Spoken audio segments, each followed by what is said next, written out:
Welcome to Democracy Now!, democracynow.org, The War and Peace Report. I'm Amy Goodman. CNN has confirmed the bomb that killed 40 children when it struck their school bus in Yemen's northern city of Sada was made by the U.S. weapons manufacturer Lockheed Martin and sold by the United States to Saudi Arabia.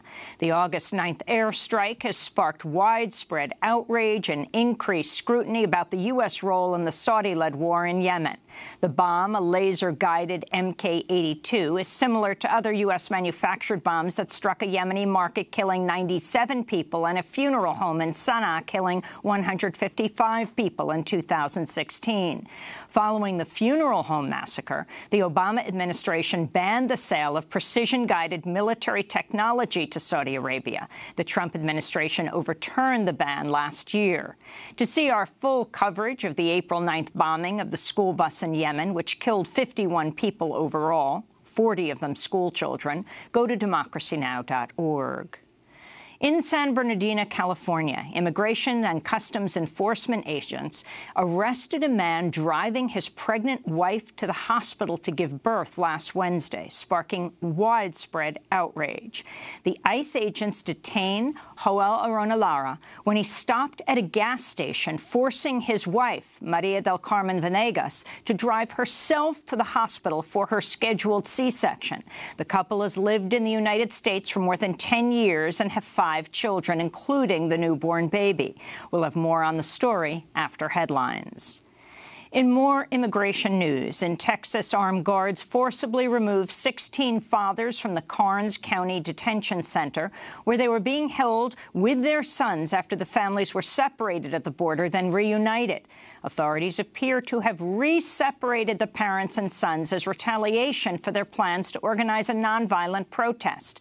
Many of the imprisoned fathers said they'd been tricked into signing deportation agreements in English that ICE told them were reunification papers. The families have now been reunited and some have been released. We'll have more on the story later in the broadcast.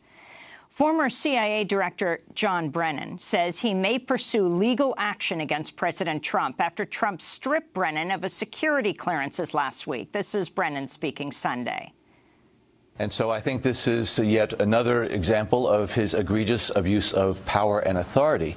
Just because he has the ability to revoke one's clearance doesn't mean that he is doing it for the appropriate reasons. Indeed, he violated the process that he himself, his administration, put out last year in terms of the basis for revoking security clearances. So I think it was just designed to distract the press from some of the other things that were going on last week.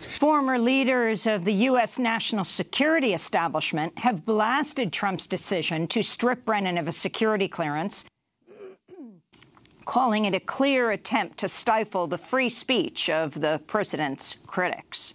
The New York Times reports White House counsel Donald McGahn has been cooperating with the Mueller investigation. The Times reports McGahn sat down for 30 hours of voluntary interviews over the past 9 months as part of Mueller's investigation into President Trump's possible obstruction of justice. In an ongoing tweet storm, which began Sunday, Trump attacked the New York Times, tweeting, quote, "The failing New York Times wrote a story that made it seem like the White House counsel had turned on the president, when in fact it's just the opposite.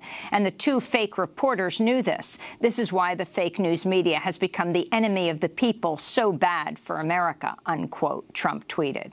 This morning, he also tweeted, "Disgraced and discredited Bob Mueller and his whole group of angry Democrat thugs spent over 30 hours with the White House counsel, only with my approval for purposes of transparency," unquote. In Gaza, Israeli soldiers shot dead 2 Palestinians and wounded hundreds more on Friday during the Palestinians' nonviolent protests at the separation fence with Israel. The victims were 30-year-old Karim Abu Fatayr and 26-year-old Saadi Akram Abu Muammar. Gaza's health ministry says the Israeli military has killed 170 Palestinians and wounded 18,000 more since the Palestinians' nonviolent Great March of Return protests began on March 30th. Meanwhile, longtime Israeli peace activist Uri Avnery has died at the age of 94 in Tel Aviv. Born in Germany in 1923, his family fled the Nazis and moved to what was then Palestine. As a youth, he joined the Irgun Zionist paramilitary group, which he later quit to become a leading peace activist in Israel. In 1950, he founded the news magazine Ha'olam Hazeh. 15 years later, he was elected to the Knesset on a peace platform. In 1982, Uri Avnery made headlines when he crossed the lines during the siege of Beirut to meet Yasser Arafat, head of the then-banned Palestine Liberation Organization. This is Uri Avnery speaking on Democracy Now! About that meeting with Arafat. During the Battle of Beirut, I crossed the lines into the Palestinian territory. I met with Yasser Arafat, who was the leader of the PLO, and we had a long conversation about how to make peace. When pictures of him and me appeared on Israeli television, talking to each other, sitting on the same sofa, I think to some extent, it helped to change the picture of Arafat the monster into Arafat the enemy with whom we can make peace. Uri Avnery went on to found the Gush Shalom peace movement in 1993. He died this morning at the age of 94. Afghan President Ashraf Ghani has announced a conditional 3-month ceasefire with the Taliban.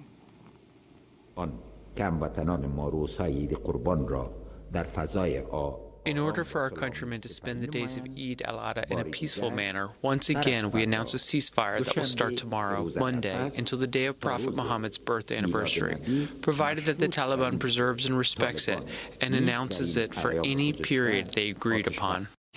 Reuters reports Taliban leaders have provisionally agreed to a 4-day truce. The proposed ceasefire comes amidst rising violence across Afghanistan. The United Nations says 1,600 civilians have been killed in fighting in the first 6 months of this year, the highest number in the past decade.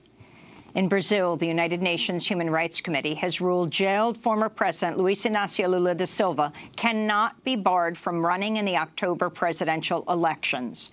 Lula is currently the front-running candidate, but he's in jail, serving a 12-year sentence on a corruption conviction his party says was politically motivated. On its Friday ruling, the UN panel called upon Brazil to, quote, take all necessary measures to ensure that Lula can enjoy and exercise his political rights while in prison.